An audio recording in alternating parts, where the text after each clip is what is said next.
Welcome to the Deep Dive. Today we're cutting through the noise from ONEOK's second quarter 2025 earnings call.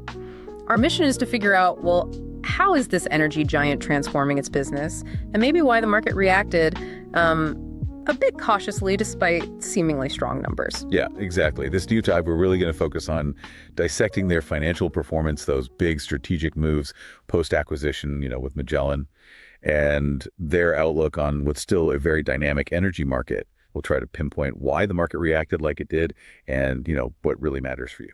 It was a mid-morning call, August 5th, results out the night before, and yeah, we definitely saw some significant share movement right after. That movement, that's really a critical piece of the puzzle we're exploring today. Okay, let's start with the headlines.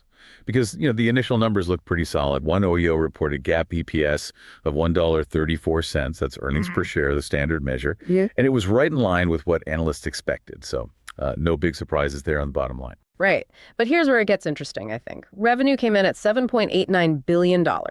That was a substantial beat against the $7.7 billion consensus. And, get this, a remarkable 61% increase year over year. Yeah, 61%. That's huge. It's not just a big number. It signals that their strategy, especially integrating Magellan, is already generating significant top-line growth, maybe faster than many expected. Absolutely. And did that translate further down? It did. Adjusted EBITDA saw a strong lift, too, up 22% year over year to $1.98 billion. And that fed right into net income of $841 million. That's more than a 30% jump just from the previous quarter. So strong signs of efficiency, integration really driving profit. Okay, and operationally, were they moving more product? Oh, yeah. They highlighted robust volumes pretty much across the board. Rocky Mountain NGL, raw feed throughput, that was up 11% year over year. And natural gas processing, this is kind of staggering, surged 140% year over year to 5,573 million cubic feet per day. Wow, 140%. So they're clearly moving a lot more through the system. But like we said, even with these strong numbers, the market's reaction was, well, it's such a more complex story, right? Beyond just headlines. Definitely. Okay, let's unpack that complexity then. Strong Q2, yes. But what did management actually say about the future? What was behind that market skepticism? And, how did they address it on the call? It's a great question. This is where the nuance really comes in. Management actually reaffirmed their full year 2025 guidance ranges. They're projecting net income of $3.1 to $3.6 billion, adjusted EBITDA between $8.0 and $8.45 billion, wow, and capital spending of $1.6 to $1.9 billion. So steady as she goes for 2025. Pretty much. This reaffirmation, it reflects their current view of the market, backed up by producer performance, and crucially, success capturing those Magellan synergies. So for this year, it's business as usual and good business. Okay, solid for 2025. But looking further out, maybe 2026, did they give any clues there? Was there maybe an adjustment that spooked the market a bit? Yes. This is probably where some of that caution came from. While they held firm on 2025, they did nudge down their 2026 adjusted EBITDA outlook slightly by about 2% or $200 million on that big base. Okay, 2%. Why? They pointed to two main things: slimmer commodity spreads, the margins they make, and higher interest costs on their debt. But, and this is important, they still expect mid to upper single-digit EBITDA growth for 2026. So yeah, it's a slight trim, but it still points to growth, not a contraction. Resilient optimism, maybe. Okay, so that 2026 adjustment, a key point. But let's talk strategy. The Magellan deal in 2023, it clearly reshaped them. How are those integration benefits actually showing up now, especially with those narrower spreads you mentioned? Well, what's really fascinating is how that deal fundamentally shifted where their earnings come from, their EBITDA composition. Yeah. Liquids, NGLs, refined products, they now make up almost 70% of EBITDA. That's up from about 55% before the deal. 70%, that's a big shift. It really is. Yeah. And it's not just shuffling things around. It kind of de-risks their business model, making revenues more resilient, less tied just to volatile gas prices, creates a more stable earnings base. And they are absolutely tracking ahead of plan capturing those synergies. About $250 million in cost and commercial benefits in 2025. So the integration is delivering value and faster than expected. Okay, ahead of plan on synergies, were there specific projects they pointed to, like examples of how this integration works on the ground? Yeah, they got pretty specific, actually. They talked about new connections between their Mont Belvieu NGL assets and the Magellan refined products assets they acquired in Houston. Think key spots like Galena Park, East Houston, the Pasadena MVP joint venture. Right. These connections are expected online in Q3. like really soon. And this new plumbing, basically it drives more blending volumes, better tariffs. They expect record blending volumes this year, maybe even higher in 2026. It's about making that flow seamless, efficient. And they're doing similar things in the mid-continent, connecting their Conway assets too. We always hear about the big synergy numbers, but what about the smaller stuff? The singles and doubles. Did they mention capturing that kind of minutia? Oh, definitely. They emphasize that. Lots of smaller, high-return projects, operational tweaks, things like cutting trucking costs by optimizing routes between the old EnLink systems and Magellans, or just tying existing systems together to squeeze out more capacity without spending big capital. They stress that catching these little things, it adds up. It's the less glamorous work, but effective. So it sounds like that efficiency plus the higher blending volumes is really helping them offset those weaker commodity spreads we talked about. Precisely, yeah. Butane blending spreads were tighter this year than last, sure. But management said straight up they compensated by significantly boosting blended volumes thanks to those synergy projects. Plus, having direct access to normal butane gives them flexibility. They can be opportunistic with hedging, not just lock in spreads when they're low. They actually kind of downplayed the spread impact on total earnings, called it immaterial, maybe 2% on an $8 billion plus EBITDA base. It shows they can navigate, through operational skill. Okay, interesting. So beyond integrating Magellan, what about new projects or organic growth? Are they building anything new? They are. They announced a final investment decision, an FID, on a new natural gas processing plant. $365 million in the Permian's Delaware Basin. It's called Bighorn. It'll have 300 million cubic feet per day capacity. And importantly, it includes a CO2 treater for handling that high CO2 gas you find there. That's key for meeting pipeline specs.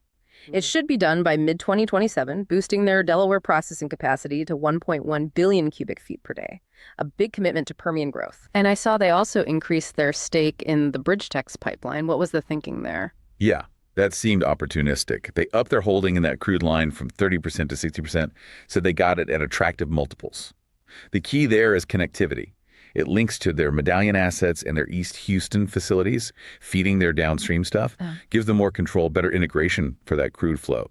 They did clarify, though, they won't consolidate it financially because of a 50-50 governance setup, even with the bigger stake. Okay. And just generally, how are volumes looking across the board? Are producers still drilling on their land? Very much so, it seems. They saw strong volume rebounds after the winter lull.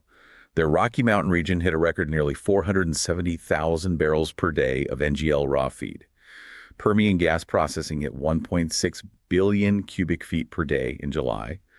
They said there are 12 active rigs there driving demand for that new capacity, like Bighorn. Mid-Continent was also up about 9% quarter over quarter. They're seeing strong global demand for U.S. ethane, for petrochemicals, and lots of interest in their Texas City LPG export JV. That premium Gulf Coast location helps. Oh, and they confirmed the Elk Creek NGL pipeline expansion is done and running well over 400,000 barrels a day. So yeah, the underlying operations look pretty strong. Okay, so we've hit the numbers, the projects, the operational side. Let's bring it back into context for you, our listener. The market reacted cautiously. What were the key worries, the watch items that investors, the buy side, were focused on? One of the main ones was definitely leverage, their debt level. It was at 4.1 times EBITDA, which, for midstream, that's often seen as being on the higher side. Now, management did reiterate they expect to get below 4 times by the end of this year, Q4 2025, just using organic cash flow, paying down debt naturally. That's definitely something to watch then. Absolutely. It impacts financial flexibility, risk perception. But despite that, management reaffirmed a 5% dividend CAGR. That's compound annual growth rate, growing the dividend 5% a year without issuing new stock. That's a pretty strong signal about their cash flow confidence. Speaking of cash flow and flexibility, the tax situation looked really good, almost surprisingly good. What's driving those lower cash taxes, and what does that let them do? Yeah, that was a significant positive, maybe got a bit overlooked in the initial reaction. They announced over $1.3 billion in lower cash taxes over the next 5 years. It's mainly due to things like bonus depreciation, writing off asset costs faster, and interest expense deductions, technical stuff, but the bottom line is huge. They now don't expect to pay any meaningful cash taxes until 2028. That's a whole year later than they thought before. Wow, until 2028. Right. It gives them substantial free cash flow flexibility. Money they can use for debt pay down, funding growth, maybe even buybacks. It's a big structural tailwind for the next few years. Okay, so strategically, what's the story ONEOK is trying to tell investors now? Post-Magellan integration phase, What's the narrative? They're clearly positioning themselves as a large-scale midstream consolidator, shifting the focus maybe from just integration to disciplined growth. Every new project, like Bighorn or the BridgeTex stake, is designed to add incremental fee-based cash flows. That's key. Fee-based is more stable, more predictable than being exposed to commodity prices. And those stable cash flows can fund that dividend growth, fund opportunistic share buybacks. They highlighted an 8% forward free cash flow yield and a valuation EV to EBITDA that's below their peers. Some analysts are now saying that looks attractive after the shares pulled back. Right. Given all that, what are the next catalysts? Things coming up that could, move the needle for ONEOK? Okay, key things to watch. The Q3 guidance checkpoint. That's usually late October. It'll give another look at performance in that outlook. Then, updates on the Bighorn plant construction in Delaware.